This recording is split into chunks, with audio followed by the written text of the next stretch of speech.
the Badlands. Explain those Badlands. That's a hell of a name.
The Badlands. Explain those Badlands.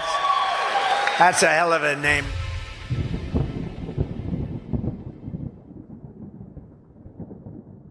Stream has been approved for truth seekers by the DEFCON Truth Alliance. If the opinion that's coming out needs people to be silenced, it's a psyop. There are psychological operations in play. So if you can't question it, if you're supposed to just go along, it's a psyop.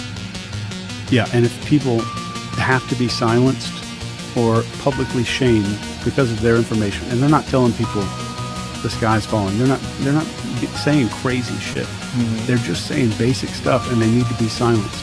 That is a psyop. There's a war out there, old friend. A world war. And it's not about who's got the most bullets. It's about who controls the information. What we see and hear, how we work, what we think. It's all about the information.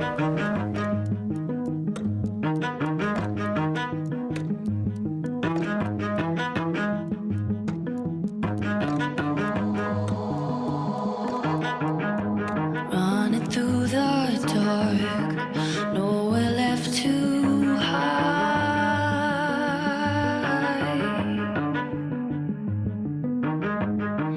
Battle lines are drawn, taste the smoke and fire.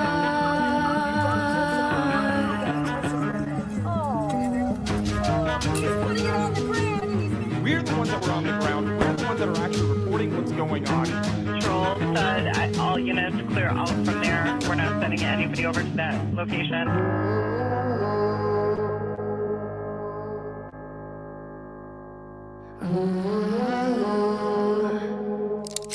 We have an Insurrection Act for a reason.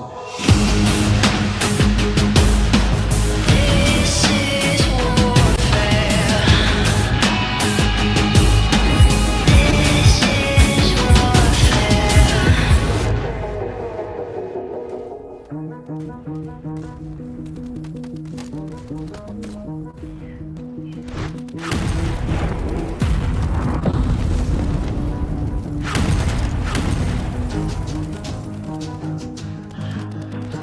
That is a psyop. Bad guy can't win. It's a morality tale. This is warfare. This is warfare. The eyes see and ears hear, the mind believes. This is warfare.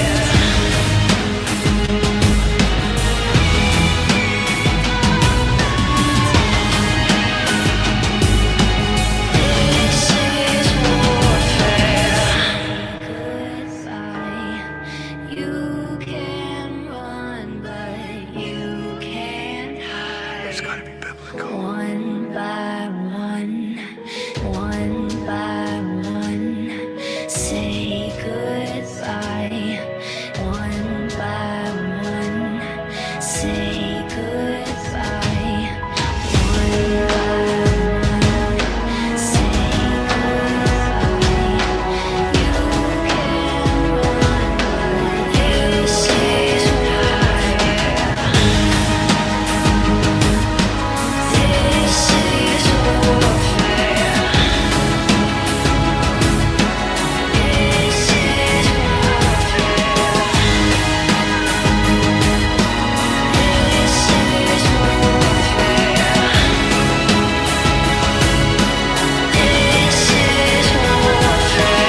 What's up, Alpha Warrior? What's up, brother? You got a completely white background. I do. I switched it up. Are you like an angel? I switched it up. Oh, from Little- heaven I come. Little nods. Little All nods. right. Little Tupac-ish background. Trying to say he's a white hat while wearing a black hat. While wearing a black hat. Two faces at once. Dude, we just did a show Sunday, and did. the world's changed in 2 days. It has. This is unbelievable. It- And oh my God, like people should write down what we say in the show and then go on Kalishi or Polymarket and put out prediction markets and then let us know so we can go bet on it because that shit's coming true. It's creepy. I got a couple messages in the last not even 24 hours that are like, hey, who do you and Josh work for? I'm like, it's not like that, folks. It's, nah, man, like who do you guys work for? And it's like, do you think we would tell you anyways? Well, we were asked that a few weeks ago, and I wouldn't say if I was. Yeah. But here's the thing: I work for the American people. 100%. I work for the American people, man. That is the best answer and the most honest answer. That's right. Is I want a world my kids can grow up in with the same opportunities and freedoms that I had. I do not want to see globalism take over. I don't want to see an eradication of our Constitution, this 250-year experiment. So I got a cough drop in my mouth. I'm sick. Alpha was sick last week. He got me sick. I gave Josh the bug. Let's pray that that poor Brad doesn't get it. So with that, folks, it's gonna be a fun night as it always is here on DEFCON. Do us a solid, whatever platform you're watching on, whether it's X, whether it's YouTube, whether it's Rumble, smash the thumb, hit the heart, leave a comment, and share it out. Let's get this crowd pumping. A little over 3,000 people right now on Rumble. Let's see if we can grow it. And if you're watching on X and YouTube, do us a solid and share that to your platforms.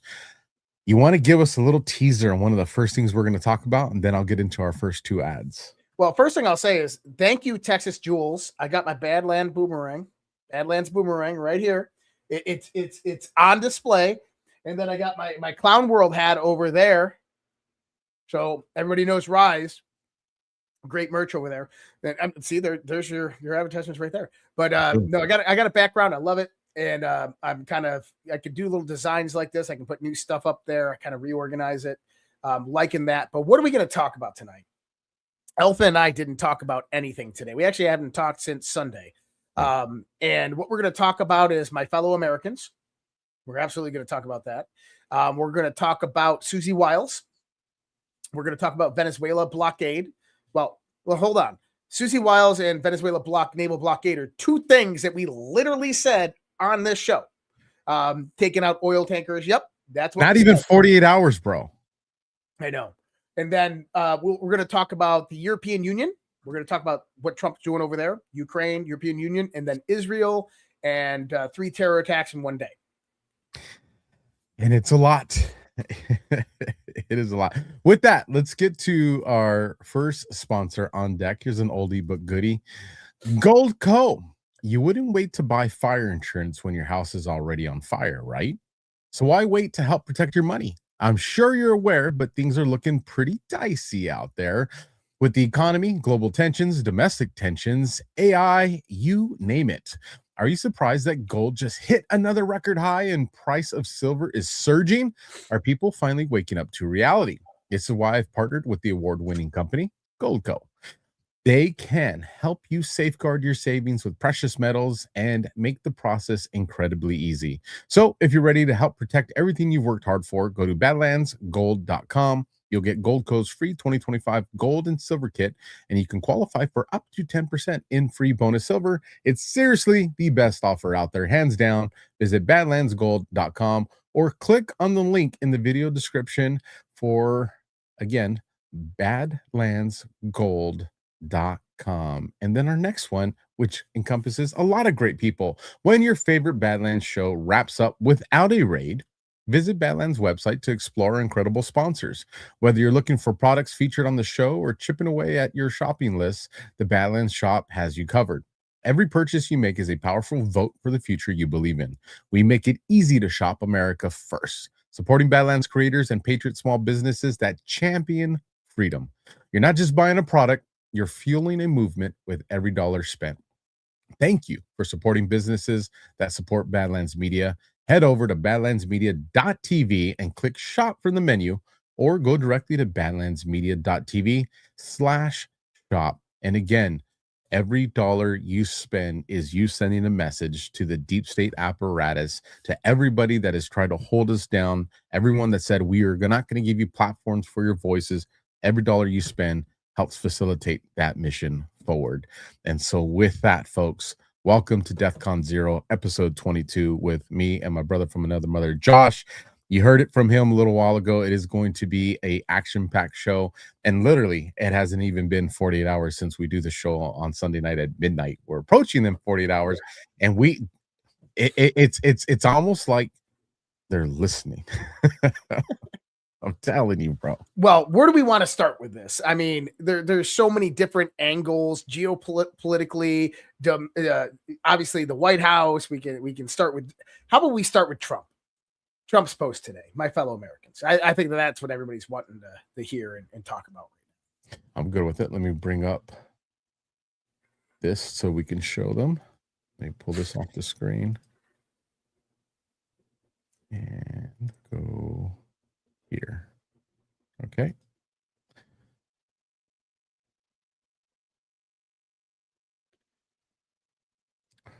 Dun, dun, dun, dun, dun, dun, dun, dun. Here we go. My fellow Americans. 10:24 a.m. my time, which would be 1:24 p.m. East Coast time. Donald Trump posts on Truth Social. My fellow Americans, I will be giving an address to the nation tomorrow night, live from the White House at 9 p.m. Eastern. I look forward to seeing you then. It has been a great year for our country, and the best is yet to come. President Donald J. Trump started it off with a very important quote, and he ended it with a very important quote. Your thoughts, Josh? I think the storm is upon us. I think that shit is about to hit the proverbial fan in many different ways. So, number one, coming out like that, my fellow Americans, he capitalizes. If you count the capitalization, right? 1, 2, 3, 4. Then you have 5, 6, 7, 8. Then you do the PM and EST. 8, 9, 10, 11. 12, 13, 14, 15, 16, 17, 18, 19, 20. No, it should be 22. I miscounted, but it should be 22. So 1, 2, 3, 4, 5, 6, 7, 8, 9, 10, 11, 12, 13, 14, 15, 16, 17, 18, 19, 20, 21, 22. Yep, it's 22. If you count GJT, best is yet to come, it's all 22. Now, if you go to Q boards 22, Q post 22. Let me take us there right now. Give me 1 second. I can bring it up. I got it right here. But an important factor is this is tomorrow. This is one I was already working on because it got some highlights on it. All right. Well, this is tomorrow, by the way. And tomorrow is what? The 17th of December. So 2Q references, the best is yet to come, my fellow Americans. It's on the 17th. I think that I hope something major is going to happen. He's going to be addressing the nation, which is pretty big. I hope that it's something big. I hope that it's something more than Merry Christmas and Happy New Year. I hope that it's about a few other things that we're talking about. But if you go into post 22 here, who controls the National Guard? Why was the National Guard recently activated in the select cities within the U.S.? Can the National Guard work in coordination with the Marines? Do conditions need to be satisfied to authorize? What former president used the military to save the republic, and what occurred exactly? Biggest drop ever be provided on the poll. Study and prepare. The masses tend to panic in such situations. No war, no civil unrest, clean and swift. So here are my thoughts on this. Few months ago, the FBI thwarted an 18-man Antifa team that was trying to bomb an ICE detention facility. Just the other day, I mean, you had 2 weeks ago, the FBI thwarted potential radical Islamic terrorist attack in the United States. We had the Washington, D.C. Islamic terrorist attack where 2 people, National Guard soldiers, were shot in the head. Just this last weekend, you had the Brown University shooting, with the killer is still on the loose, but there is eyewitness reports saying that he was yelling Allah Akbar. So that should give you any indication here. I think we are at that point where you have to do this. I had inside information in Minneapolis. So did you know this? I bet you did not know this, Alpha. That yesterday in Minneapolis, the ICE facility came under attack by over 60 violent protesters. I did not know that. Let me play you the audio. This is directly from the police audio. Immediately. This is for Homeland Security. I got officers getting attacked. Okay, where? On West 29th and Pillsbury. I got forwarded in Minneapolis, and they're not answering their phone. 29th. It's right down the street from Chicago Lake Liquors. Yep. West 29th and Pillsbury Avenue. Oh, are you all right? They're surrounded, and they're being attacked. How many is it, like? Okay. We only have a few officers, but we have, what did they say, 60 to 70 agitators that are fighting them. They're not answering their phone now, so I don't know if they got knocked out or what, but we need help. Okay, and who's calling? Supervisor with Department of Homeland Security. I'm in the Joint Operations Control Center, the jock here for this operation. Okay. 100% legitimate phone call. All right. Now, notice what he said. Minneapolis PD is not answering the phone. I got it from actual radio chatter. That is the other radio chatter that you don't hear on the public lines. That Minneapolis PD higher uppers were telling their people to stand down and leave the scene. That they were intentionally not answering the phone. Now, I know it fucking pisses you off, doesn't it? So what do I think tomorrow potentially could be about? I think that we're at this turning point. I think that we're at this point where things are going to start making a lot more sense. I hope that that's what Donald Trump does. But I think that there's one thing that he has to do before all of that happens. I'm listening. He needs to fire Susie Wiles. And now, do you remember how Donald Trump's fired people in the past? Remind me. So Donald Trump will come out there and he'll be like, oh, so, Secretary of Defense Mattis is going to be retiring and is going to be leaving us here in the next 30 days. It's such a shame. We're going to lose a great general. And Mattis is like, what? That's how he fires people. I'm just throwing that out there because who knows? You might hear something like that tomorrow night. Because the Susie Wiles stuff is wild. The other part that's interesting is, if you guys recall, we just, come off the heels of an interview we did with General Flynn a few weeks ago.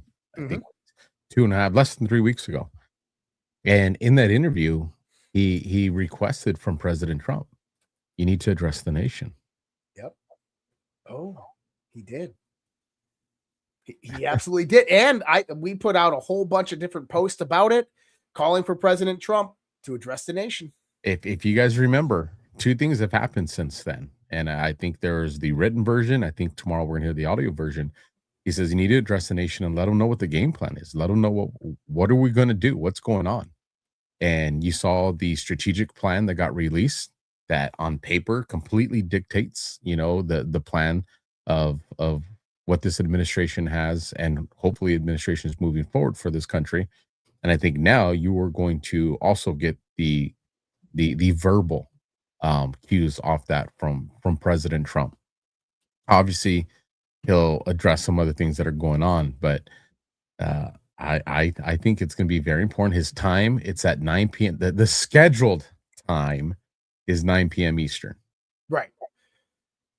And, I find it interesting. I mean, it's not Christmas yet. So if I was the president, I wanted to make an impact, get morale up. Christmas Eve, we come out, we do an address to the nation, kind of like what other presidents have done in the past. This is the 17th with a my fellow Americans, and the best is yet to come. I think that this is going to be significant. It better be, because here's the thing.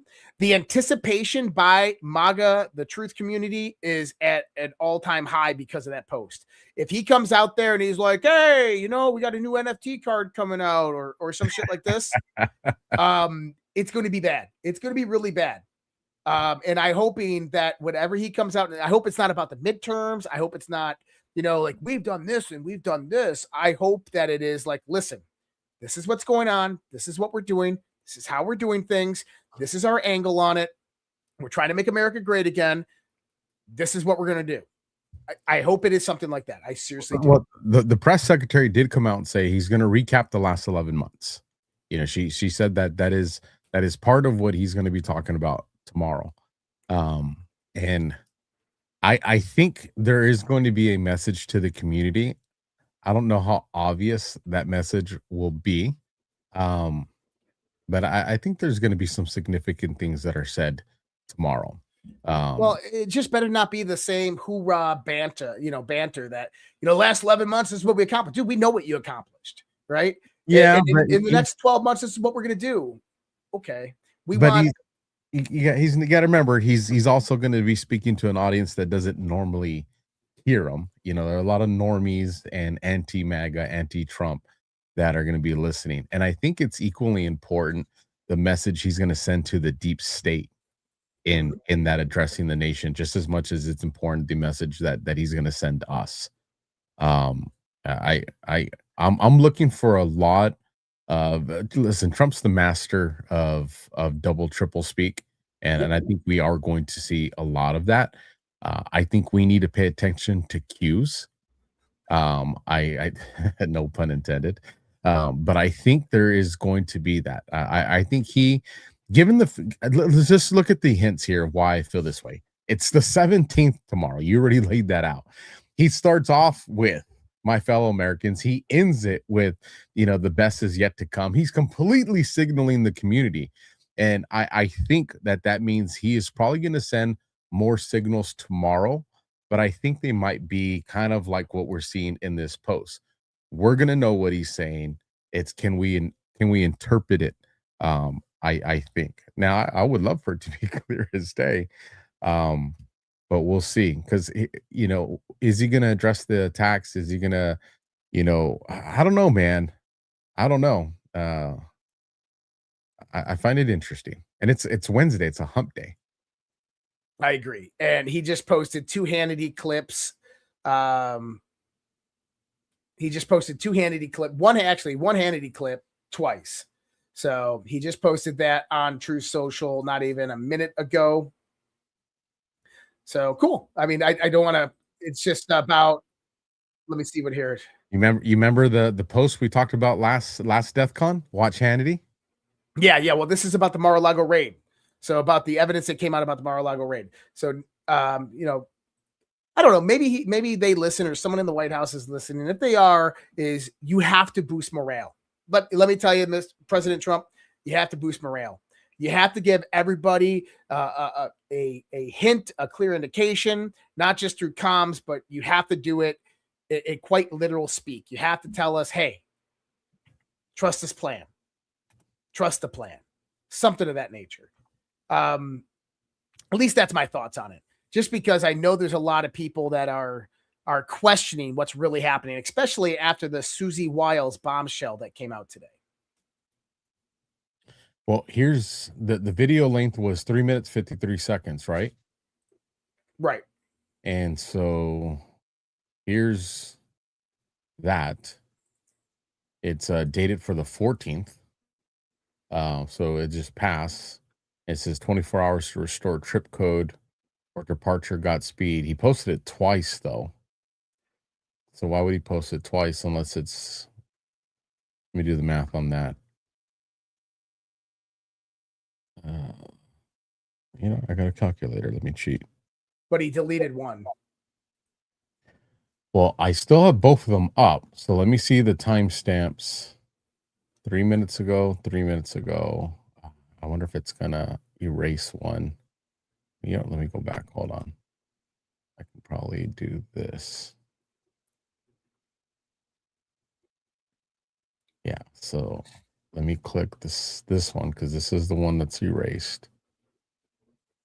So the one that is erased has a timestamp of 10:56. So let me write that down so I don't forget. 10:56. Oh, here you go. He's posting right now like a madman on True Social. I know them DEFCON boys are watching right now. So he said, someone said someone should be arrested, Ray and Gardlin. He reposted them and saying, he said that, and many others.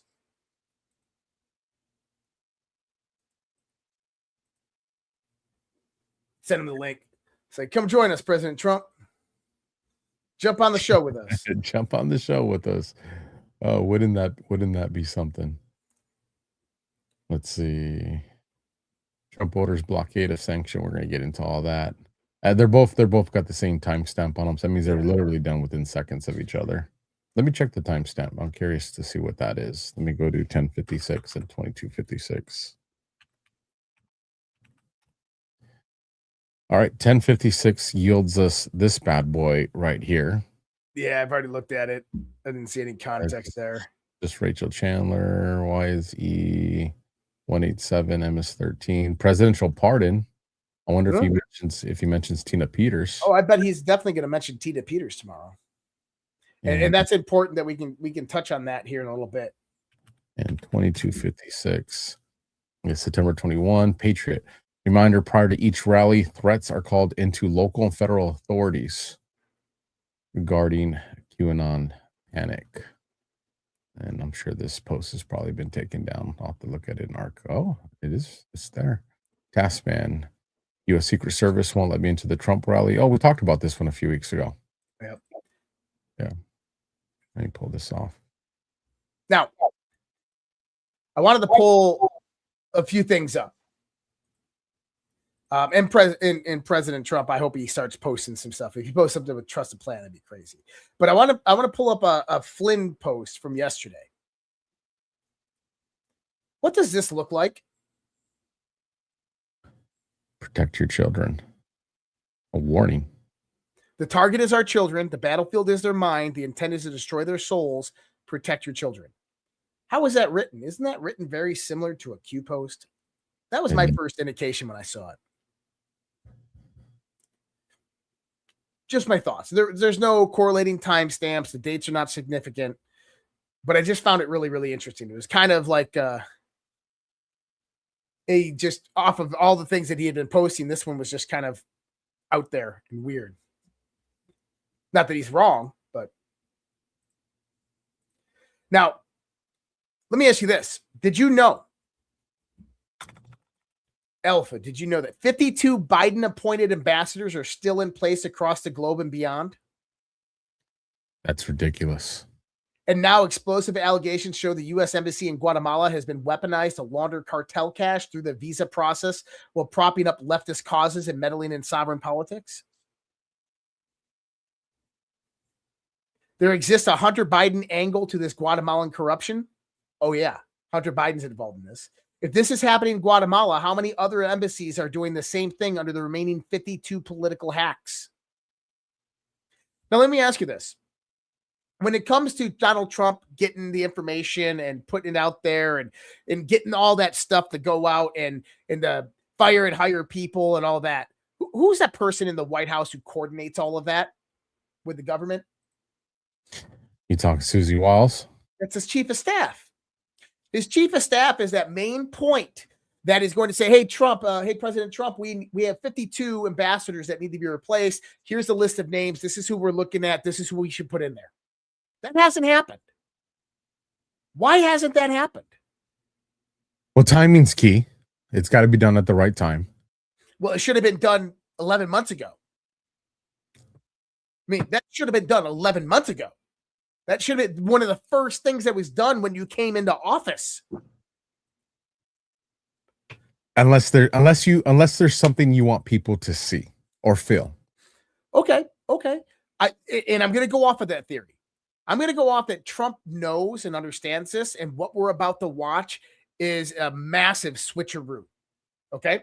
And let me kind of prep this. So, Defender of the Republic came out and said this earlier. She said, first off, here we are again with members of this administration continuing to give interviews to the fake news. If they botch any part of the story, it's on them. The very first paragraph of Susie Wiles' she takes credit for being the reason why indictments and arrests haven't happened. If you read the article, President Trump's chief of staff said she tried to get him to end his score settling against political enemies after 90 days in office, but acknowledged that the administration's still ongoing push for prosecutions has been fueled in part by the president's desire for retribution. Now, Susie Wiles is saying she didn't say that, right? Well, she also said that she didn't say that Elon Musk was using ketamine, correct? So let me pull this up. Mr. Musk acknowledged trying ketamine a few years ago, but denied reports of more recent use. In an interview with the Times on Monday, Ms. Wiles took issue with a quote attributing to her about his drug use. That's ridiculous, she said. I wouldn't have said it. I wouldn't know. But Mr. Whipple, who did the Vanity Fair interview, played the tape for the Times in which she could be heard saying it. Now, this is interesting. That's an oof. Well, let me read this whole thing because this is, I've been engrossed in this all day. Okay. As I said earlier, the Vanity Fair has receipts. I'm not siding with the mainstream media. I'm calling out an op when I see it. The New York Times article published earlier today was mentioned that there were audio recordings of interviews with Susie Wiles. These receipts will come out. Just recently, we heard that the Bush family will be making a return to politics in 2028. That's interesting. Did you know Susie Wiles worked for Ballard Partners? I did. Ballard Partners has risen as one of the most influential lobbying firms in D.C. since Trump took office. Ballard Partners was founded by Brian Ballard. Just so happens Brian Ballard is a longtime Jeb Bush ally and fundraiser. He worked closely with Jeb Bush during his time as Florida governor. Ballard was considered part of the Florida Bush political machine. Ask yourself this question. The Vanity Fair article is being characterized as an attack against Susie Wiles by almost all Republicans. Yet, it was 11 months of interviews. The White House approved it. Her statement stating she never said Elon was using ketamine has already been shown to be false. She did say it. Chris Whipple, the author of the article, has provided the New York Times with audio, and I'm sure much more will be released soon. She says that Trump was angry that the DOJ about Ghislaine Maxwell, and still to this day doesn't know why she was moved to a minimum security prison. What?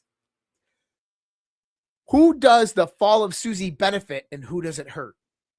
It absolutely hurts all of MAGA Republicans who are coming out in defense of her. It hurts Trump primarily. Who could benefit from this? The Bush family Republicans who are already said they're aligning for a political comeback. If their op is successful, Susie will get fired. It will happen as we predicted. Audio gets released. Audio will show that she bashes Trump, others, and frames them as incompetent, producing a political shitstorm. Trump would need a significant change in the White House to rebound from this. But Susie, she'll go right back into the lobbying world. Now, let me ask you this. How many people did you see out there coming to Susie's rescue today? Everybody, right? Why? That's called panic in D.C. Nobody wants to be on the ass end of Susie Wiles and say something negative about her and not say something nice, especially when, she's saying she's being mischaracterized. She's not being mischaracterized. She knew damn well what she was saying. She had 11 months. She is the chief of staff of the president of the United States in the fucking White House. This woman understands that the news media is corrupt and they're biased, and they will take her words and misconstrue them in any way, shape, form, or fashion that they want. But yet she's like, oh, yeah. I mean, like, oh, my God, Elon was like blowing ketamine and stuff. And, Trump, Trump's like my alcoholic father. And J.D. Vance, he's just a rabid conspiracy theorist who, by the way, his whole alignment with Trump was merely political. Like, this is the conversation she had. She said, I'm denying all these allegations. The audio is going to come out. I'm telling you, they are going to release the audio. But this thing right here concerned me the most. Go back to Defender's interview with you where she was talking about withholding information. She added that it was Deputy Attorney General Todd Blanche's idea to go interview Mr. Epstein's convicted associate, Ghislaine Maxwell, in prison, and that the president did not know that she would be transferred to a minimum security prison camp. The president was ticked, she said. The president was mighty unhappy. I don't know why they moved her. Neither does the president. That happened, 5-6 months ago? Right. And you're telling me that, number one, the president was angry about it, pissed off about it, and he never got an answer from Pam Bondi why she authorized that move? Next, how is Todd Blanche even freaking still employed?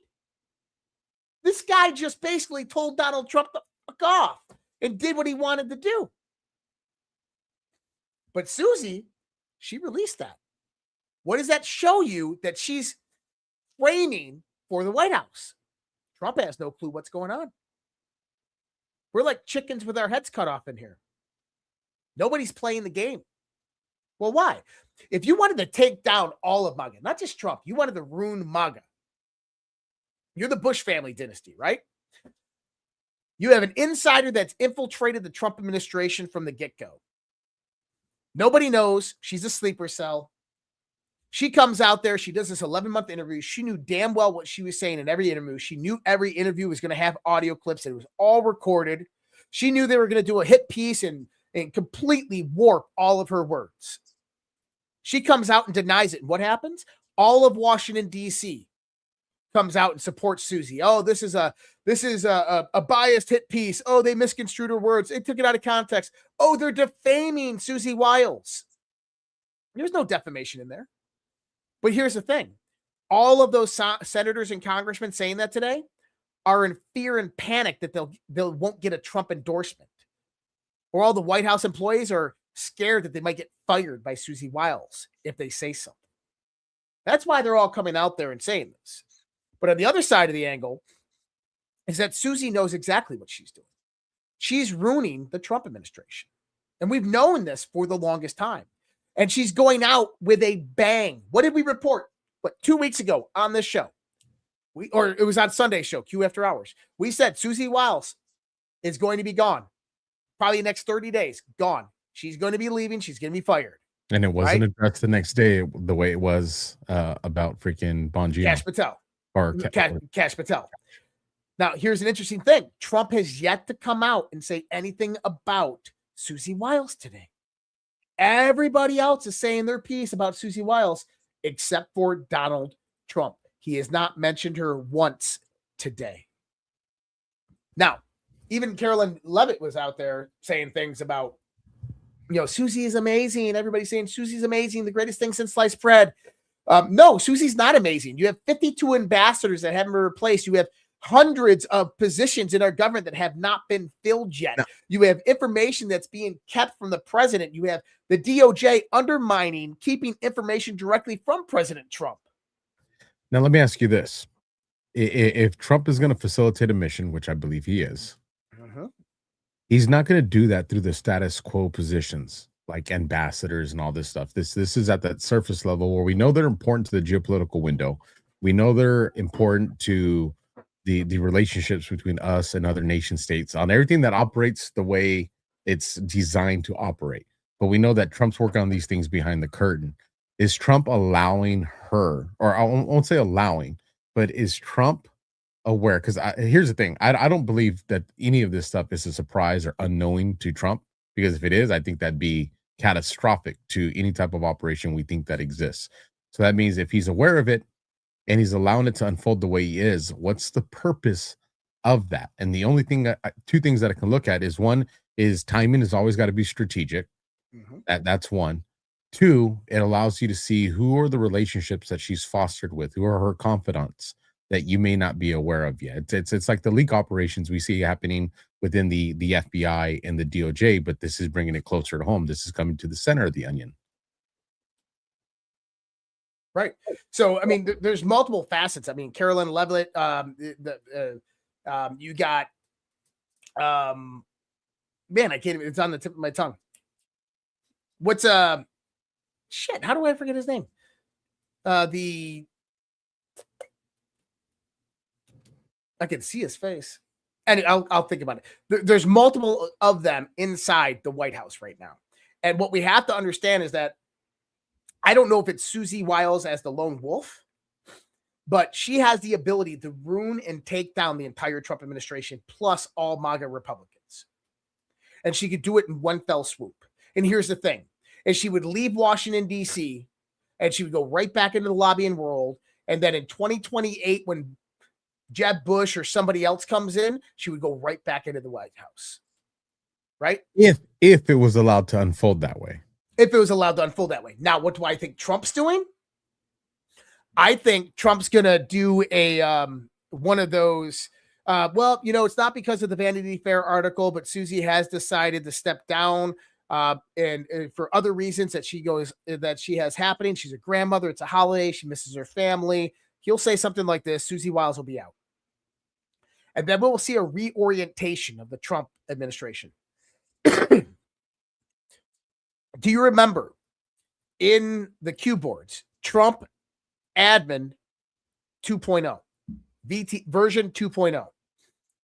I want you to think about that, not for 2016, but for currently, and not for the first part of the administration, the second part of the administration, as in Trump administration version 2.0.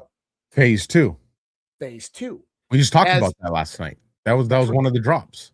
That's right. So what happens is we do the first 12 months, and all of a sudden, boom, hey, Susie Wiles is gone. You have a few other people that leave, just like his first administration. But instead, who does he bring in?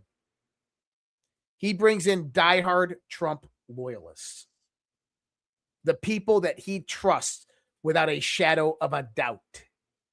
General Michael Flynn types of people. You get Sidney Powell as your attorney general. You get General Michael Flynn as your national security advisor. Rudy Giuliani comes in as his freaking chief of staff. I don't know. I'm just throwing it out there. But this is what I think we could potentially see. And then it's time. Then it's happening. You ain't got a choice if that's wrong. Let me bring this up. You remember on Sunday, I believe it was Sunday. I don't think it was DEFCON. I feel like it was quicker. I think it was Sunday, where you brought up some photos. It was either you or Brad, and it showed Trump with the one finger in the mirror, and then one finger pointing at the W, and there's two W's. Yeah. Well, check out this post. This is from a Delta from today, and worldwide. Yep. 3707. You got the two W's. Though nothing should ever replace Christ in Christmas, Merry Christmas, Anons, Patriots, God is on our side. That's tomorrow's Delta. And he's making that speech tomorrow. Yes.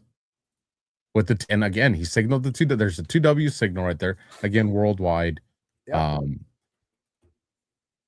Though nothing should ever replace Christ in Christmas, Merry Christmas, Anons, Patriots. Interesting. Are we getting a present tomorrow? Maybe he'll say that. Though nothing should replace Christ in Christmas. Merry Christmas, Patriots. Bro, if he says something like that, that would be huge. It would. Some of the other things that were there for tomorrow, you have a lot of James Comey stuff. The storm has arrived. It's 3711. That one pops up again. The storm sequence of events, Horowitz IG report, Comey report declassifies the indictments. Just because the public is unaware of something does not mean it's not happening. We've mentioned that. Hunters become hunted. We talked about that. The storm sequence of events, Horowitz IG report Worth remembering. That's tomorrow. Discovery. Welcome to the Tea Party. Impeachment. We know the impeachment didn't go the way they wanted it to go. Trump won that vote. First indictment unseal will trigger mass population awakening. First arrest will verify action, confirm future direction. They will fight, but you are ready. Marker 9. Now, this is interesting. Hold on. This is interesting because the other day when we were looking at those posts of the one and the finger and all that, didn't it point towards a marker? Didn't we say something about a marker? I don't remember, but we said something about marker. I don't remember if it was tied to the finger or not, but there was something. We did have the conversation surrounding that.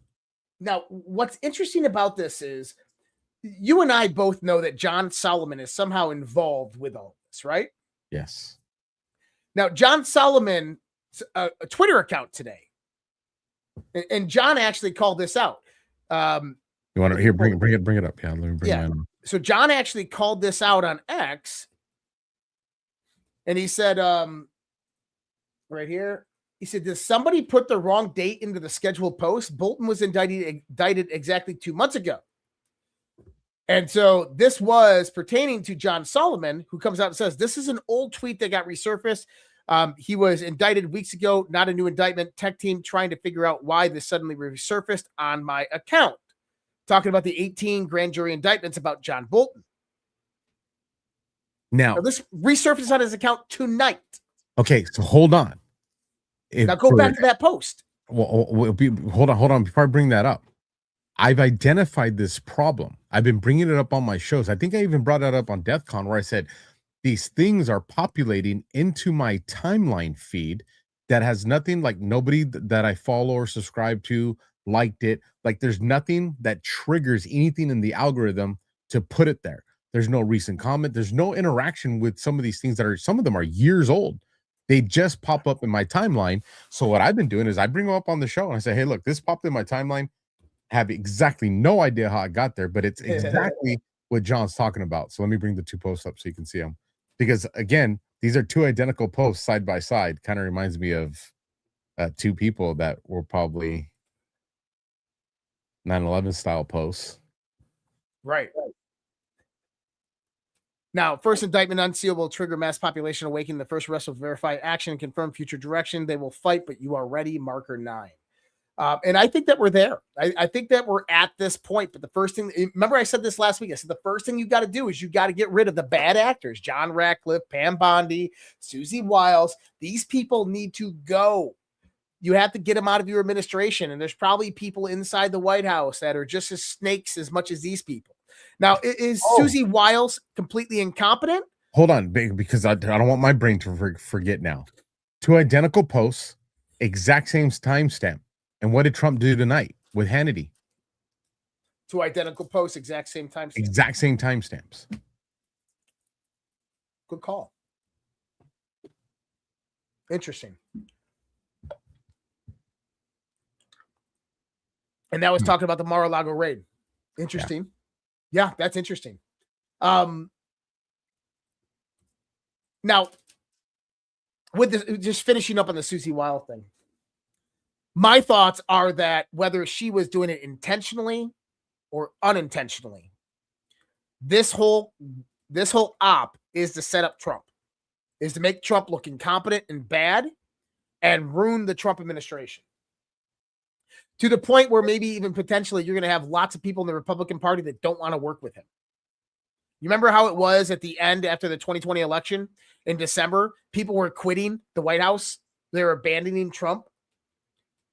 That's the type of situation and scenario that they want to have. Now, why are they doing this right now? If they do it right before the midterms and the Dems come in the midterms, they impeach Trump. They move him out of the way to get J.D. Vance in place up until 2028. And what do you get? You get a Bush that comes in, runs for president in 2028. I think that this is the plan. Their plan. They already tested the impeachment to see where their numbers are right now. They were able to see which Democrats defected.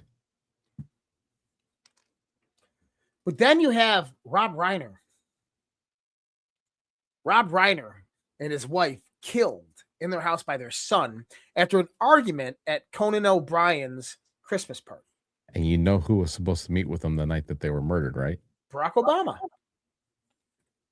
And that's not conspiracy, folks. That actually comes from the mouth of Michelle, aka Mike Obama. Now, follow me here. Remember a few months ago, DNI Tulsi Gabbard came out and said that MK Ultra is alive and active. It's very real and active. We know they have the ability to program shooters and killers and these types of things. What if this was the good guys? I'm just saying. You know, I don't disagree with you on that being potentially the case, because when you look at the post Trump did, the one that just stirred the pot, right? Even got MAGA conservative. I said, listen, what I've wrote it, no, but I also wasn't the one that was being subjected to what he was being subjected to. And the thing is you see the video that gets dropped today. Everybody's been posting the timeline of Rob Reiner meeting with Brennan and was it Comey too? Clapper. It was Brennan and Clapper, but that was because Rob Reiner actually formed a Democracy Coalition NGO during that time frame and actually helped fund a lot of the pre-Russia narrative with Brennan and Clapper. He was directly involved in it. Yeah, so that's what I'm saying. So obviously this dude is a bad actor. This guy is bad. Yep. And if he was supposed to meet with the Obamas and that didn't happen, maybe the Obamas thought they were going to get something and they didn't actually end up getting it because of what happened to him. Yeah, and I'm actually looking for the clip because Trump was actually asked this question today. Oh, he owned it, bro. And he said, no, I said what I said. And then he goes on to say that, Rob Reiner, I didn't like him, never did like him. And he was the start of all of this. He was a part of all of this, of the Russia collusion. He states it for the record. He was a part of it, which tells me, what if Trump had him taken out just like they did with McCain? And I saw somebody put in the chat, I had this conversation with someone earlier today. We've always thought of RR, Rob Robenstein. What if RR? Rob Reiner? Rob Reiner. Interesting. It's one of those things, man, where it just makes you go, huh? And let me go to some posts that I do want to catch real quick before we get too far from them. When you go to, let me bring it up so you guys can see the My Fellow Americans post, right? And we go to the timestamp on this one, which would take us to 124. I wanted to run these by you. It's I'm sure you've seen them already and overlooked them. November 7th, you got the triple plus, the double plus, the single plus. If we go to 1324, hold on, I'm getting ahead of myself over here. And I must have took it out. Let me see. Here, let me do 1324 real quick so you guys can see that one. I gotta sneeze. So if you go to 1324, it's May 8th. It says corrected. We all make mistakes. Busy day. And then if you go to My Fellow Americans, 3 posts pop up. There it is. Right there. And not 55, not 45. Scroll up. My Fellow Americans, there it is, right there, 34. That is the bad boy. That's what he's. Firstly, Q clearance patriot, right? Here, let me go to the full screen on this one. And what day was John Bolton indicted? Wasn't that on 11/3? No, 11/3 was when Cheney, Dick Cheney died. Cheney died, right. Cheney died on 11/3. But my fellow Americans, over the course of the next several days, you'll undoubtedly realize that we are taking back our great country, the land of the free, from the evil tyrants who wish to do us harm and destroy the last remaining refuge of shining light. So I think that this is the relevance here. What are your thoughts? Listen, man, the fact that he started out that truth post, let me bring that up so everybody sees what we're talking about. the fact that he starts it off with hammering out at my fellow Americans, and listen, folks, there's no damn way Trump does. Let's just stipulate for a second. Trump has nothing to do with Q, right? Let's imagine he has nothing to do with it. And back when he got questioned about it, he really knew nothing about it. And let's just stipulate that that's a fact, just for the hypothetical I'm going to present right now. If he saw how much attention it generated with the mainstream media, and he saw how much attention it generated with his base at rallies, he is going to bring someone in who his admin tells him is a Q expert to be like, what the fuck is this that everybody keeps asking me about? And he's going to get dialed in because those things like that become issues of national security. So even if he was not a part of it, at a minimum, he's going to know exactly what it is. And he's going to have someone that's in his back pocket that's going to be like, hey, Mr. President, if you actually type that out, it's going to generate a reaction in this community over here. Like that no one's going to convince me that's not the case. And again, that's assuming he never had anything to do with it, which I don't think that's the case. I believe he is absolutely Q+. I think we've seen enough evidence to support that. So why do I say all that to say this? When he starts off this truth post with my fellow Americans, he absolutely knows the implications of that statement alone. Yep. Alone, he knows that. And then when he ends it with the best is yet to come, he absolutely knows the implications of that statement. These are two of like some of the most popular statements within the community. And he starts and finishes it with that. And then announces that the following day, which is the 17th, this is all going to unfold. And at 9 p.m., we should really look into this 9 p.m. time. Now, granted, Trump always comes in late, but 9 p.m. is what they're rolling with. So I'm curious to what 2100 will hold for us. But it tells me he's signaling. He's signaling to the community, pay attention. I'm about to say or do something huge. Right. That you guys have to understand. Now, how open that is and how coded that is, I don't know. We're all going to find out tomorrow. But he's definitely, I mean, he's doubling down here. Pay attention. That was definitely a sign and a signal to everybody that understands Q. You don't want to miss this. Yeah. And, there's a lot of things I think he could say. It'll be interesting. Now, one thing that I think is interesting is, you remember how I was talking about the 52 ambassadors? Right. Well, you know who posted that? It was General Michael Flynn that posted that. And General Michael Flynn posted that about the 52 ambassadors. He posted it, let me see, how many days ago? He posted that on December 14th, okay? Remember we said we've been seeing a correlation between Flynn and Trump? I do. We know Flynn is an advisor for Trump, but we know that Susie has also been keeping him out. So President Trump today announced this. Remember, we were just talking about it, that there's Hunter Biden influence in Guatemala. The ambassador is laundering massive amounts of money, right? Drug cartels. Trump said today, I'm proud to announce my nomination of Troy Edgar as the next United States ambassador to El Salvador. Since returning to the DHS on January 20th, Troy has shown outstanding leadership, delivering strong results in protecting our homeland and supporting our America First agenda. His experience, discipline, and deep understanding of border security and Western Hemisphere challenges makes him a perfect choice for this critical post. Now, El Salvador is one of the most important partners in the region.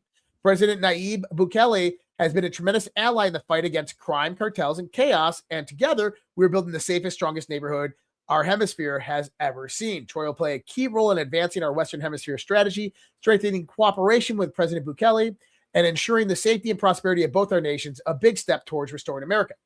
Now, if you knew the ambassador to Guatemala was corrupt, do you just swap out the ambassador of Guatemala? No, you got to do that whole team. No, well, no, not even that. Is how can you prove anything? So you send it out a new ambassador to El Salvador. You give him Bukele's team, which is got Trump's support in anything they do, and you run an intelligence operation. Well, who would you need to do that? If you knew that you had, and I'll read this again. So if you knew that you had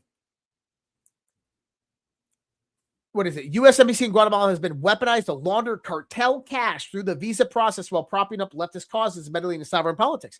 If you knew you had money laundering operations from cartels happening at an embassy, you investigate it from the outside in a neighboring country, but who do you send? DHS. A guy that knows the ins and outs of the cartels and how their money operates. A guy that came directly from Border Patrol, ICE, and the Department of Homeland Security. Troy Edgar. That was Trump signaling, we got it. Flynn puts it out there. Trump responds 2 days later. Done. Which also tells you something. That Trump is not in the know. What I mean by that is that things are being held from him. Or maybe his schedule is just too crazy that he can't keep up with anything. And he relies on people like Flynn to come out there and say, hey, look at this right here. Needs to be done. Trump comes in and takes care of it. To me, if it doesn't make its way through the channels that they have scheduled for it to get through, it's going to get communicated on the new boards. that's right. Exactly right. And that's what we're seeing with Flynn and Trump. And here's the thing, is they shouldn't have to go through boards. They should be doing it directly in the White House. Hold on, I got to blow my nose. You're good. That is a very solid point that's being made there. You know, I've been talking about leak operations, but this is the opposite of a leak operation. This is, this is the blocking of information of an operation. Well, Flynn has been very open that he's advising Trump admin officials and that he's advised Trump. But what I think they're showing us is that Trump is acting upon what Flynn's saying. And that there's a public record of it. I mean, they don't have to tell us. Flynn could just text Trump and be like, hey, dude, you got 52 ambassadors. This dude's embezzling money. Do something about it. But they're showing us. Which is a purpose. There's a purpose. There's a purpose. There's a purpose for that. There's one of a few different reasons why. One reason is that Trump can't act on that information, or Trump isn't getting that information. Trump doesn't know. It's being withheld from him. Number two is there's a direct attempt to keep Flynn away from Trump. Possibly. But I think that if you see the exit of Susie Wiles, I think Michael Flynn's going to be in within a few days. So General Flynn's last post, which was a quote post, was 10 hours ago. Here, let me put it so you guys can see what I'm talking about. Well, they're all partying. They're all partying right now at Mar-a-Lago. Yeah, they're partying right now. But his last post from 10 hours ago, he says the conspiracy, it's pretty much what you just would have been explaining. That's Rob Reiner. And he writes, the conspiracy to undermine a duly elected POTUS and to overthrow our nation continues. There will be no resting in peace until people are held accountable. Now, isn't that interesting? I mean, that you have Rob Reiner right there that's dead, and he said that? Here's Rob Reiner conspiring with John Brennan, Jim Clapper to overthrow the democratically elected President Trump as part of the Russiagate conspiracy. What was Reiner's connection to the CIA? And there's James Clapper, former director of national intelligence. Yep. And the key part here too, he says to overthrow our nation continues. This is not something that was correct. Over. He said continues, which feeds into what you're talking about right now with Susie Wiles. And Castle Rock Entertainment was the company that Rob Reiner owned. Now, what's his connection to the CIA? Financing, production financing. The CIA is really big in Hollywood money.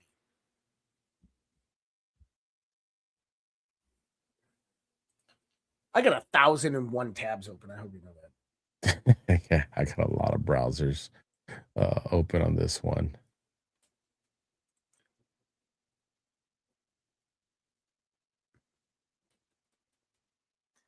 And here's him going out yelling at Trump about Jolani over in Syria. Yeah, I saw that. Fired CNN anchor Jim Acosta received $4 million from USAID for Ukraine to decimate positive information. Again, this is General Putt's complete piece of shit. This, again, vindication for all the stuff that we said was happening. It really was happening. Here's the post that you were talking about with the children one. Now, do you want to talk about a Ukrainian? Which one? One that nobody knew was even a Ukrainian. Oh. Yeah, I remember this guy. He's Ukrainian.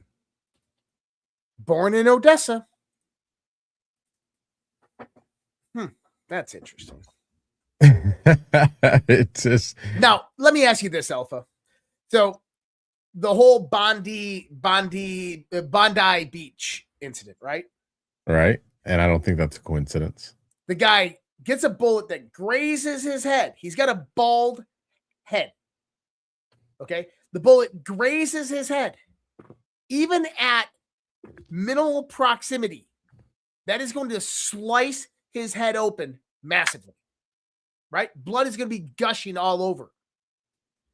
Where that type of wrap has zero compression on it, that bandage would be drenched in blood. I agree.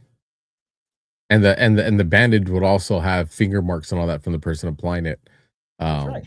Because his face hasn't got cleaned up. So you're going to get that cross contamination. But there is no compression pressure. But they're still going on. He just got out of surgery and all this stuff.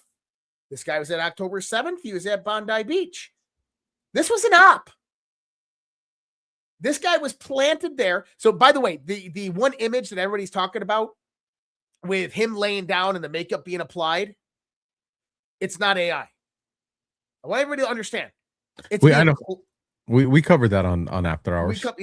But people are saying that it's not AI. It's not AI. But they're claiming to you that it is AI. And the reason being is because of the narrative shift that's about to happen. This guy, Arsen Ostrovsky, what else happened that same day? You had the Brown University shooting, right? Where they still haven't found the killer. Right. $50,000 reward. Yeah. Did you know that the local PD received a tip and immediately the FBI jumped in on that tip? The FBI took that tip and went out there and immediately detained that person and then released his image and his name to the social media, and his face spread all throughout social media, right? Wasn't him. Now you have another one that actually fits the bill. This Mustafa guy. Not him. Arsen Ostrovsky from this incident over here. You're going to see the two from Brown University. They're going to file defamation suits over the major influencers that put their information on the internet. How do you silence X? How do you force X to begin censorship? CDA 230. Now, interesting enough do you remember when the first interview that Brown University did was with one of the Jewish students? I found that kind of interesting. Did you know that Donald Trump appointed Rabbi Yehuda Kaplan as a U.S. anti-Semitism czar? I did. Let's listen to this real quick, because I want people to actually hear what Trump's appointee is actually saying, and not on American TV, of course. Food, and embassies will have kosher food. It is a game changer. The appointment is a game changer, and it's not about history. It's about education. And how do we educate? Indonesia has 350 million Muslims living in the country. How do we change their textbooks? How do we hold the people in Gaza accountable that if America is paying for UN textbooks and supposedly the changes are made, why are those textbooks not being used and why are they using their old textbooks? We have to teach people it's not okay to educate your kids to be a martyr. Okay? And we have to hold those countries accountable. How do we battle anti-Semitism on the internet? How are we doing better on algorithms? What companies can we work with? We are going to have a whole division within the office of the Special Envoy to combat anti-Semitism that is going to work on technology. and working with the greatest leaders in technology, many of whom are Jewish and have offered their assistance. The office is going to be revamped entirely to be one of the highest profile offices in the State Department, because that's what the secretary wants and that's what the president wants. So we are going to have a very, very strong mandate on education, on protecting people. Okay, let me summarize what he just said there.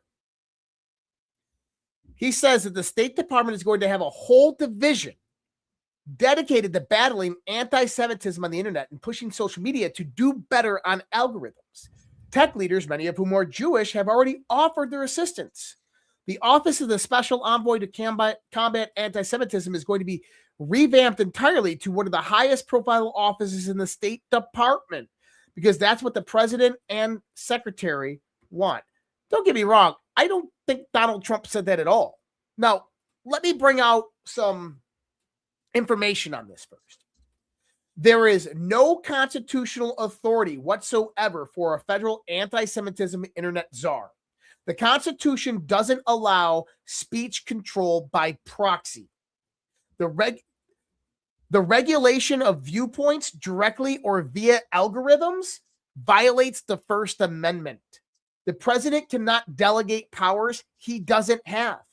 The State Department office pressuring platforms on anti-Semitism is unconstitutional, regardless of intent or target. And this is exactly what the Biden administration did to all of us. Now, I want people to see this because I want you to put all of it together. Because in the way things are right now, if the Trump administration came out and started doing this draconian shit that we just heard right there by one of his appointees, there would be immediate revolt, right? There would. Immediate revolt. What did Benjamin Netanyahu come out today and say? We wouldn't exist without them. Well, he said we wouldn't exist without them, but he also did a whole bit on anti-Semitism. And then he threatened, heed my warnings. So you're going to have people like Arsen Oltrovsky sue social media influencers. He's going to claim anti-Semitism. He's going to go out there. He's going to sue social media influencers for saying, hey, you created an AI image and you posted it on the internet of me, which was not real. It was fake. And guess what? All of the community notes on X right now are showing that image is AI. It's not AI. It's a real image. But here's the thing. It was an op, and it was most likely taken the day before with a similar shirt, fake blood on the similar shirt. This is why they intentionally made the blood splatters different. Because we picked up on that real quick. Yep. They made the blood splatters different because that photo was going to be utilized as a method for him to go out there and to begin suing people for defaming him on social media. Then you're going to have the two people from Brown University do the same thing, which is going to do what in Congress? It's going to force Section 230 reforms, where you can hold social media companies liable unless they censor people. Now, when you go listen to the rabbi, it makes sense. What he says he wants to do only makes sense if you have Section 230 reforms.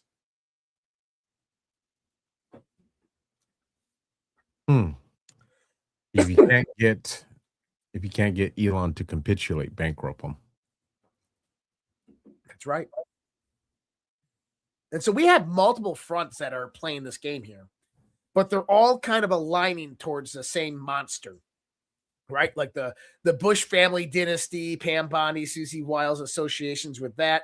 Then Pam Bondi's associations directly back to Netanyahu. You have Netanyahu who violated the Gaza ceasefire agreement. We called this, violated the Gaza ceasefire agreement. Trump scolded him. And immediately after he violates the Gaza ceasefire agreement, what happens? Bondi Beach, Brown University, and in Syria, 2 U.S. service members and an interpreter were killed by ISIS. Oh, that's interesting. And I don't think that Bondi Beach was chosen by accident, bro. Given the name and all that, I think that is definitely a com. Now, also, what did Israel immediately do in the hours following the Bondi Beach incident. It was Iran. They called for the United States and Israel to begin a bombing campaign on Iran because Iran was behind this. See, and understand when I say Israel, I'm talking about Netanyahu. I'm not talking about the people of Israel. I'm not talking about the state of Israel, the country of Israel. I'm not talking about biblical Israel. I'm talking about Netanyahu's regime. Netanyahu promised the greater Israel. You cannot have a greater Israel with a two-state solution. Donald Trump's proposal is a two-state solution. It's going to get absolutely destroyed. Now, I want you to start putting all of this together. If Netanyahu, so firstly, Netanyahu is now Trump's enemy.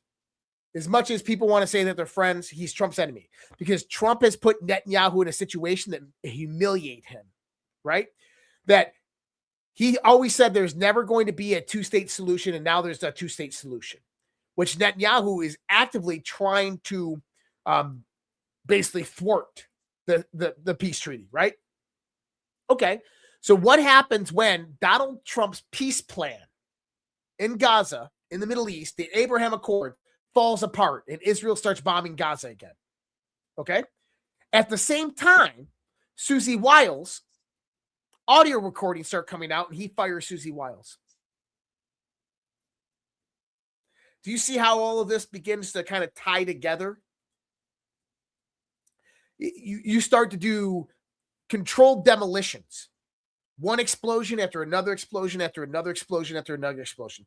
Their whole objective is to make Trump look absolutely incompetent and horrible at what he's done. Now play into the seditious six and how that might play into this. Military operations.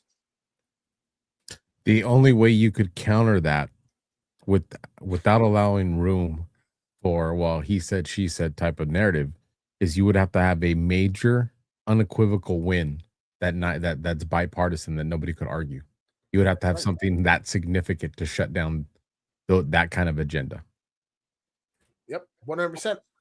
And is it me or is Kash Patel turned into like a superstar pretty boy? He's superstar. I like Kash, but I think he's like the ego of being famous. Does that make sense? No, I don't think so. I think what we're seeing here is I think we're seeing social media influencers, including some of my friends, that are just exploiting what these guys do, because it's not anything different than any of all these politicians do all the time. You know, it's the same thing Kash did before he was director at the FBI. It's just one of those things where we're going to put a spotlight on it, because when you put a spotlight on it, all of a sudden it becomes a big deal. And that's why I think it's important to look at what's the fruit of their work look like. Is there any fruit? And as long as there's that, there's that. Yeah, no, Kash has been doing a great job. And I'm not really questioning his job, but he just did this dating podcast with his girlfriend. I'm like, what the fuck are you doing? I gotta show you a picture. So like I said, superstar, yes, a pretty superstar. I don't know about that one. I gotta share this with everybody. I've shared it before. My buddy Tobin sent me this a while back, and I just thought it was freaking. Oh, here we go. All right, give me 1 second. Let's see, where does he have? Here we go. Superstar, yes. Pretty. You be the judge. Oh God, yeah, you showed this a few weeks ago. Coke guys. That's just love you, Kash, bro, but that's cocaine's bad. Okay, that's too funny to ignore. So what I think what we're seeing right now is multiple ops that are aligning globally. I think that Israel is trying to reassert their position in the Middle East and trying to destabilize Trump's peace plans because they have everything to benefit from them. They also want the eradication of Iran. They want the eradication of all of Islam. They much rather have the whole Middle East to themselves. And that I understand that. I mean, trust me, Islam is freaking horrible. And Donald Trump has produced 2 military defense cooperation agreements, one with Saudi Arabia, one with Qatar, an arms package with UAE and Turkey and Jordan. Dude, Netanyahu, that is Donald Trump arming Islam. He can't have that. He doesn't like that. That embarrasses him. And Netanyahu doesn't want peace. You got to understand that they don't want peace. So I think that destabilization in the Middle East is possible, fallout from everything. I think that Susie Wiles is on her way out. I think that could happen easily in the next less than 30 days. I said less than 30 the other day, less than 30 days. I think that when Susie Wiles leaves, General Michael Flynn comes back in. I don't know if it's in chief of staff position or national security advisor, but General Flynn would be coming back in. Absolutely 100%. And I think that we would see some other new faces. What would be great is if Trump did Trump admin V 2.0 and you had Sidney Powell replace Pam Bondi. You had, Michael Flynn come in as chief of staff or as, national security advisor, Giuliani come in or something. I think that would be badass because now you know that Trump is surrounded by people who love him and support him. And that if anything goes wrong or gets fucked up, well, at least we tried. Hell no. Hell no. But you're going to get told how it is, right? You're going to be told how it is. I think we're being told now. I think people just aren't listening. Where we're at with things that are being accomplished, I think there are certain people that have been allowed to facilitate their agendas, thinking that they got one over on the Trump, on the President Trump, only because he's mapping out their networks. He's looking at who's a part of this, who's not. And shout out, we got gifted subscriptions that came in right now from Counterinsurgent, gifted 5 subscriptions. Thank you for that, Counterinsurgent. I think he's absolutely doing that. I saw somebody in the chat. I wasn't able to grab the name, but said, do you think Bongino's leaving? Because there's a lot of statements coming out that Bongino's leaving. Yeah, this is the 3rd time that they've come out and said Bongino's leaving, and he hasn't left. You guys remember, there's no way they're going to be running with 2, deputy directors of the FBI, and Bongino's still there, folks. And one of my theories, and I think that this actually makes more sense out of all of it, is someone just said, Josh, Trump knows all of this is going on. I agree. I do believe Trump knows all of this is going on, right? I think that Trump is the one that introduced Susie Wiles to Vanity Fair. I seriously do. Also, I think that all the leaks that you were just talking about, Bongino is leaving 3 different times, right? Never leaves. I think those White House insiders, those people inside the administration, I think it's Trump. I think it's the Trump team. And I think they're doing it intentionally. 100%. Yep. And I think that the Bondi thing is, we'll introduce you to Vanity Fair, Susie. Oh, yeah. Don't hold anything back. Go out there. Tell it as it is. Don't worry. Vanity Fair, they've been really good to me, Susie. They will treat you well. They're not going to spin it. They're not going to misconstrue your words. Feel free. And don't worry, we get to look at the final copy before it's released.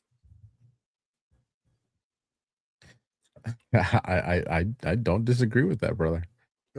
At all. I definitely subscribe to that idea as well. I want to bring up this post. A couple of people mentioned in the chat, there's 3 posts on the boards that bring up Castle Rock obviously being tied to Rob Reiner. You have it on post 4433. It's part of the title for the name for the PNG name, so you have it here. I don't know if you guys can see that or not. I highlighted it for you. You have it at the bottom of 4414, and then you have it at the bottom of 4413, which has an Axios article to it.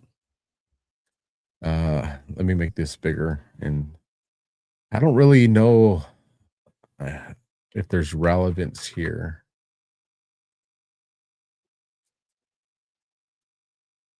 You got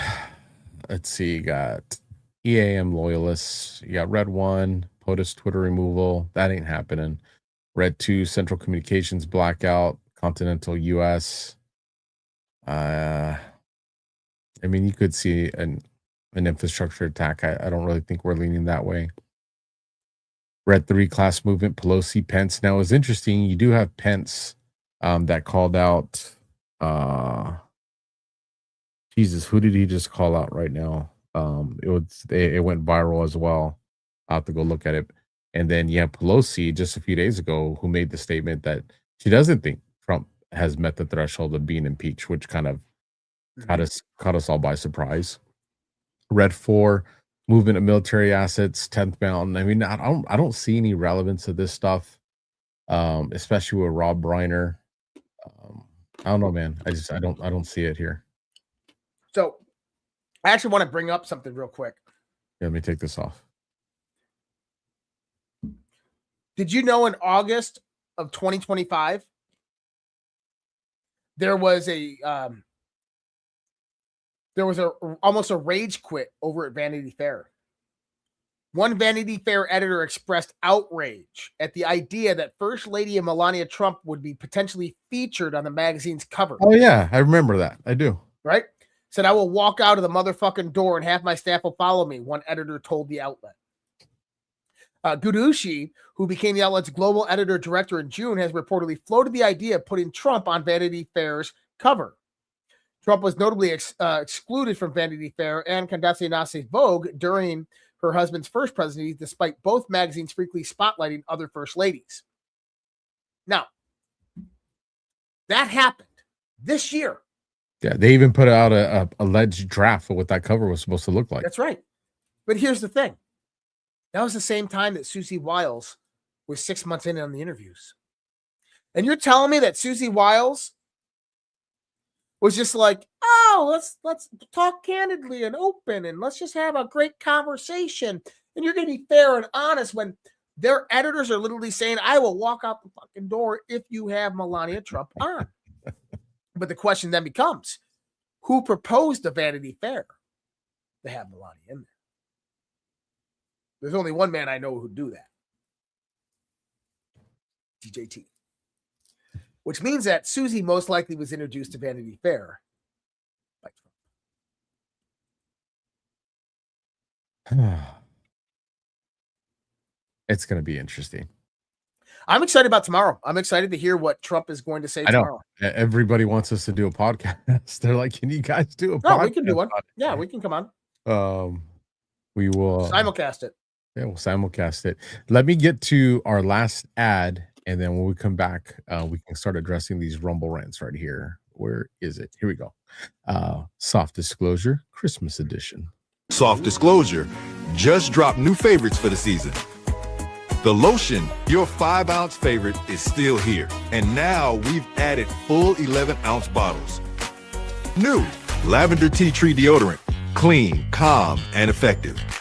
New tallow bars, chamomile lemon rose and naked. Rich moisture that actually works. And now the lineup is complete. Beard oil in unscented and spiced vanilla. Palo lip balms, available in chamomile mint, vanilla, naked, and vanilla tangerine. Palo bar minis for pocket-ready hydration. Available in vanilla coffee and naked. And finally, lavender vanilla lotion. Clean, calm, and made to work. Visit softdisclosure.com. Use code Badlands and get 15% off. Soft Disclosure, for truth you can gift. You gotta love it, folks. And there's the discount code. That link's down in the description, so make sure you grab it. I'm sure somebody will throw it into the live chat as well. Let me bring up our banner and let me bring up these Rumble rants right here. After this, I'll see if we got any bro school. All right, $10 coming in from Texas Jules. I see a boomerang.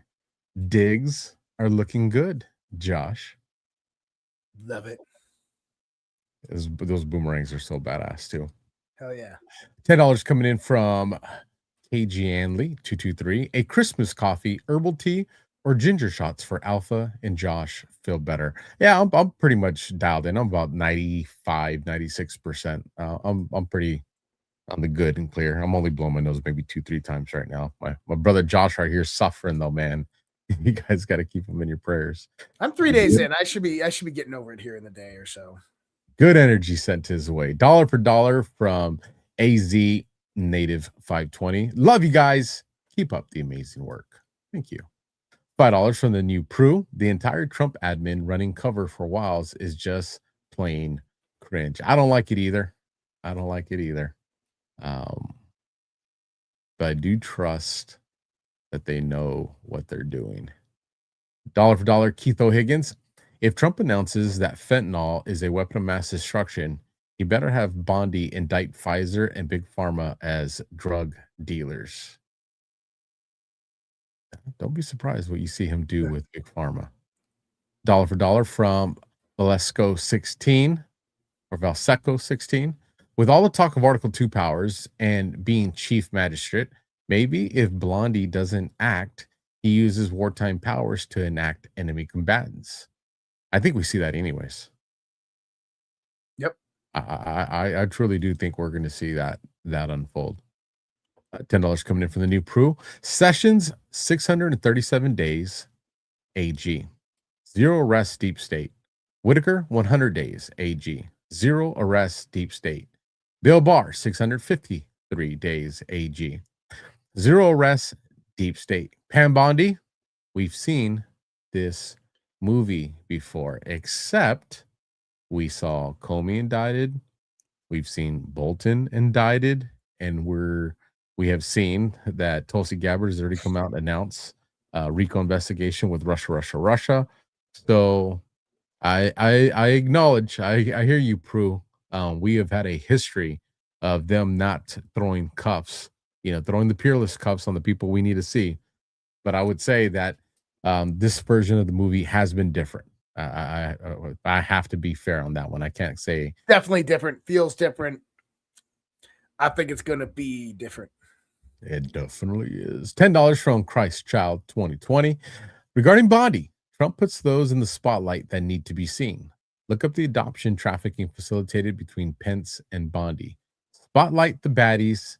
He's always done this. I wouldn't argue that. He has done that. Whether that's the case here or now, or we'll find out. But he definitely puts people in the spotlight. Dollar for dollar, Christ Child 2020. I was so mad when Trump picked Bondi until I learned not to get attached to the actors on the stage. Yes, everybody is expendable. The one that my trust lays in, aside from my creator, is Trump. Every other person, every other character, expendable. Whether I like them or not, they're all expendable. $2 from Valseco 16. Trump's closest allies are not in his cabinet. All central casting. His closet allies are talking to us every day on podcasts, interacting from Flynn to Don Jr. and Baron the Wizard. Baron the Wizard. Well, Don Jr. even came out supporting Susie. Yeah, he announced that he's getting married today, too. Yeah, but he's like, Susie's awesome. Why are they being mean to Susie? Well, he did. Cash did. All of them. Everybody did, bro. Everybody ran cover. Plausible deniability. Yeah. Baron the Wizard. What am I missing there? He's a time traveler. I've heard that before. I've never heard the Wizard. I feel like I'm missing a story there. I don't know about that one, but hey. Dollar, Keith O'Higgins. Susie Wiles' dad, Pat Summerall, was the GOAT of NFL. No way was her dad Pat Summerall. Yeah, her dad was Pat Summerall. No. Yeah. Oh, he definitely was the GOAT. He was one of the GOATs. There's a couple of them. He's definitely one of the GOATs of NFL broadcasting. Maybe Susie is the Judas GOAT for Bush, the sanctimonious and Netanyahu sycophants. I've entertained that idea too. Maybe her role has been long-lived before this, and she's the controlled opposition of the controlled opposition. I've ran that theory too. So who knows? I hear you on that, kid. I did not know her dad was Pat Summerall. Yeah, who was an alcoholic. Yeah. And she compared Trump to her dad. Hell of a voice, though. Hell of a voice for broadcasting, especially sports. Very, very cool. Man, how'd that one get by me? Christchild 2020. By the way, remember our comms. Who was just unalived? Who has 7 prior CIA directors on his board of directors? Who was also involved with Clapper and the other guy in promoting Rush hoax? Think Burisma too. I definitely hear you on that, Christchild. think you joined the show late because we talked about that. You're good though. Dollar for dollar, Christ Child 2020. Good Lord, Alpha. If you're gonna wear a black hat, get a MAGA hat. There's a reason for everything I do, including my wardrobe. Maybe you guys will figure it out one day. Christ Child 2020. Did you know, dollar for dollar, did you know Brown University specializes in cultural immersion experiences with locations in Bologna, Paris, Barcelona. Bologna, Paris, Barcelona, I Cuba, want to say Dublin. baloney when I see it, but Paris, Barcelona, Cuba, Dublin, Grenada, and Melbourne. Who are the alumni of Brown University? CIA. Yep. Dollar for dollar, Keith O'Higgins. I have an idea about what really happens to Dan Bon Gon O. He switches with Devin Nunez, takes over a Truth Social only podcast lined up for their new streaming platform feature. I want to go out and I want to remind everybody. I said when Bongino left and everybody was brokenhearted, and I do like him as a podcaster, I said he will be back to podcasting in 18 to 24 months. He is not going to remain the deputy director of the FBI, and not because of anything bad. I was taught strictly from a health performance issue. He's going in there to change the culture, because that's just what guys with Bongino know how to do. He's going in there to change the culture of that law enforcement environment, to establish a new base of what the deputy director will do, what the expectations are. He's going to create that culture, and then he's going to come back. And I told everybody 18 to 24 months, and I'm sticking by those guns. And I think that's what's happening. I think you're getting on-the-job training with that new deputy director of the FBI. And I think they'll spend the next 6 months to a year together, to where he sees everything that Bongino's doing. He's seen all the missions and long-term goals that Bongino has. And when Bongino feels that he's confident that this guy has it, that's when Bongino will go back to his podcast. $10 from The Final Demand was the videos of the FBI at Brown searching the snow with their feet for clues, an actual law enforcement procedure. Are they trying to give us a reason to tear down the FBI and rebuild or abolish? I'm not tracking what. Hold on. Was the video of the FBI at Brown searching the snow with their feet? I didn't see this video. Yeah. I must have missed that one. I'm assuming that you mean that they're probably kicking snow around with their feet for clues. Here's the thing. Crime scene preservation is always paramount. It is. But when you have an active threat and an outstanding suspect, you got to do whatever you can to find that active lead to stop them immediately. And with that, you're going to get crime scene contamination that happens. And I don't know the video you're referencing, so I'm going off my speculation of what I think you probably saw on the TV, and that could be something to that sort. And and also I'm in California, so I've never had to do crime scene with snow. So I can tell you what it is when you got asphalt and that's 150 160 degrees. I can tell you what it's like when you get a fatal crash and the body's out in the street, and that body's literally going to start cooking on that pavement. I can address those things. But when it comes to the snow, I would definitely call into a detective that I know that worked that environment to probably get a better idea of what that SOP looks like. So, but for what it is, that's what my assumption would be. And that closes the last Rumble rant. So I'll give it to you, Josh, and I'm going to see if there's a boost, and if there's not, so I wanted to put this out there. A few weeks ago, we talked about how in the spending bill that was passed, the Congress put in there a provision which restricts certain types of CBDs, hemp and cannabis-derived products. You remember this? And basically, when you look at this, is that basically it kills mom and pop shops that do hemp-derived products, CBD-derived products. Okay? So if anybody's buying CBD products right now, Congress, during the spending bill a month ago, passed a provision that Trump signed into law that's basically going to, in 1 year's time, remove those products from the market. Now, I said that this was by Big Pharma. It was a way to centralize power and control before legalization of marijuana came about. But did you hear what Trump's doing this Thursday? He wants to classify it Schedule 3, right? Trump is expected to sign an executive order reclassifying marijuana on Thursday, class 3. Now, I don't know necessarily what that does, but it sounds like Trump is counteracting what Congress tried to put in that bill. When you do the schedules, and it's been quite a few years, and for the record, two things that I hated as a cop was I hated tickets. I was not a taillight chaser, and I was not one of the narc guys. For me, finding illegal substances on people was just what I needed for probable cause to pursue my investigation. I was looking for gangs and guns. That was my thing. So gangs and guns, but I do know that depending at where you're on the schedule, it's going to dictate felonies and misdemeanors. It's going to dictate what's over the counter, what requires prescriptions.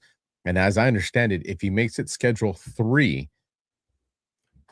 and I'm sure there's a nurse or a doctor that will correct me on this. If he makes it Schedule 3, I think that's going to be to where you don't need a prescription. Let me double check because I want to give good info on this.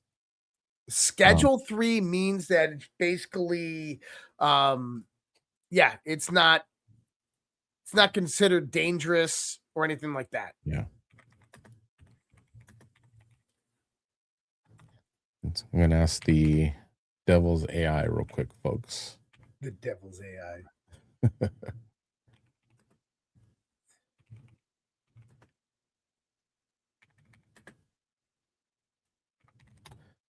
Let's see.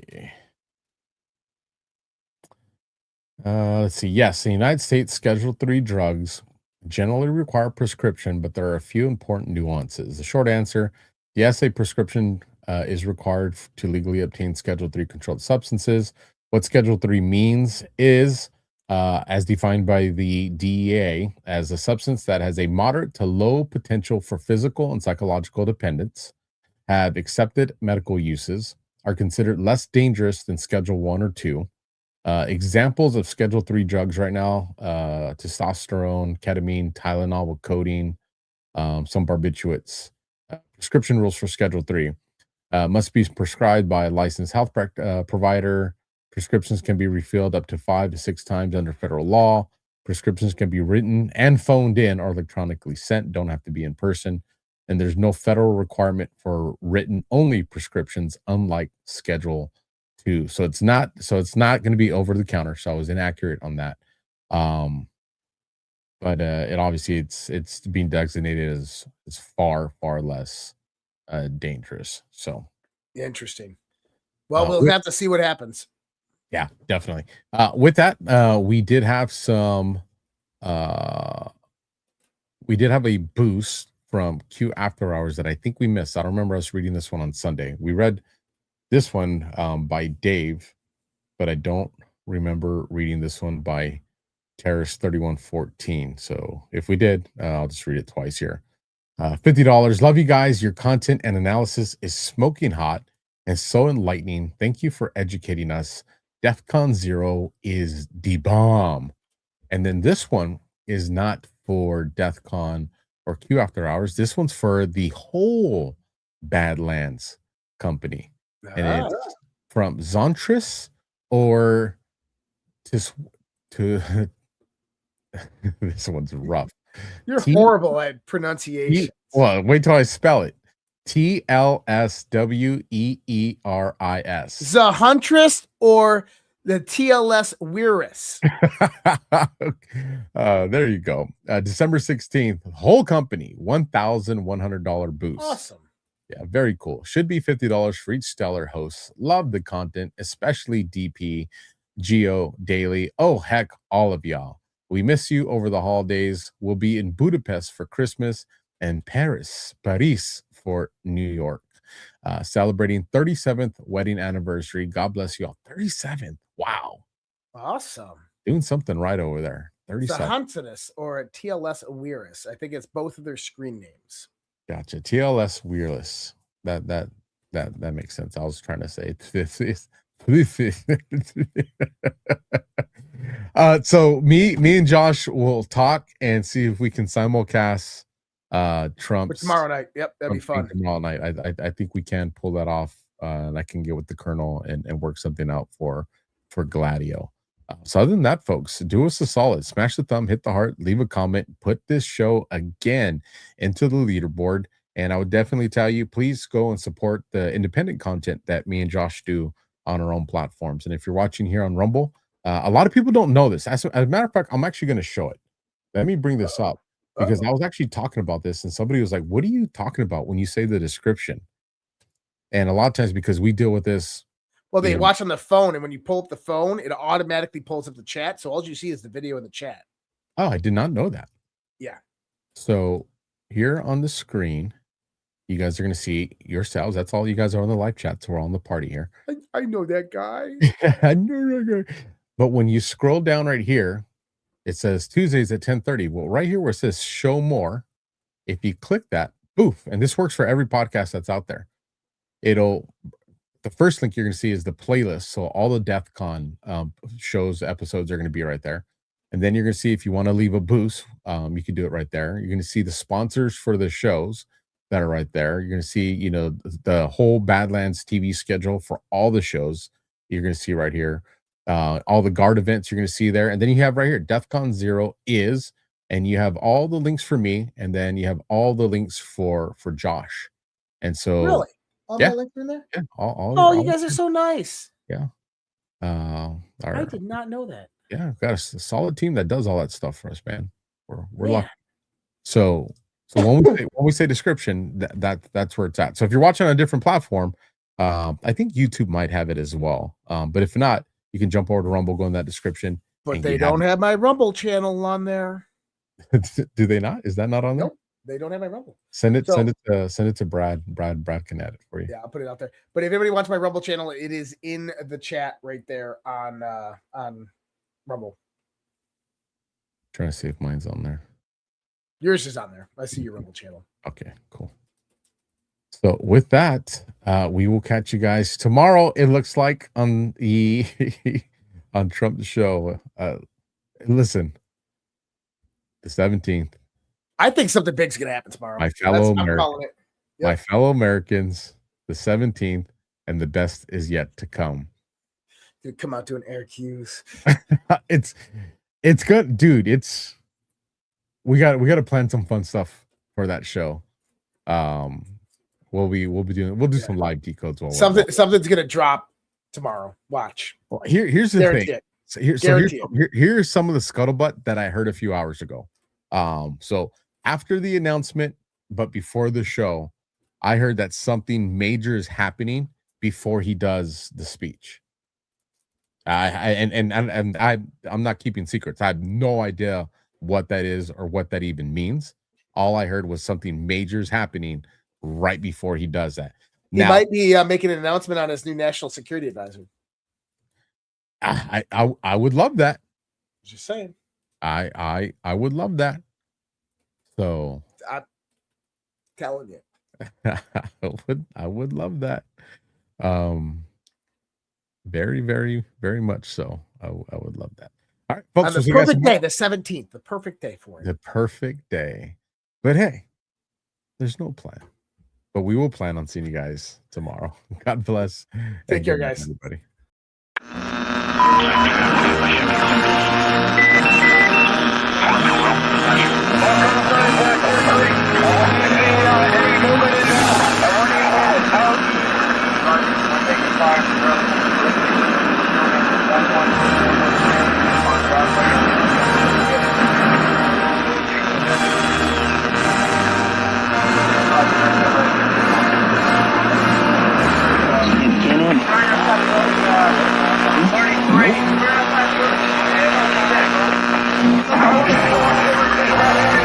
Mr. Top.